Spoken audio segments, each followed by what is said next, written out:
17 বছর ধরে ফ্যাসিবাদের পাথর চাপা শাসন।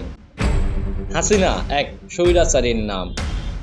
গুম, হত্যা, ভয়ভীতি এই ছিল তার শাসনতন্ত্রের মূল অস্ত্র। আর সেই অন্যায়ের সহযোগী কিছু মুখোশধারী কন্টেন্ট ক্রিয়েটর। জুলাই অভ্যর্থনের সময় যখন রাস্তায় পড়ছিল লাশ, তখন তারা হাসিনার পক্ষে বানিয়েছিল কন্টেন্ট। তৈত আফ্রিদি, সুলাইমান শুকর, রাফসানদার ছোট ভাই তাহমিনা চৌধুরী পিতি, ডিবি হারুনের সাথে হাত মিলিয়ে ভয়ভীতি দেখিয়ে টাকা দিয়ে বানানো হতো ভিডিও। আজ তারা নির্দ্বিধায় ঘুরে বেড়াচ্ছে রাজধানীতে।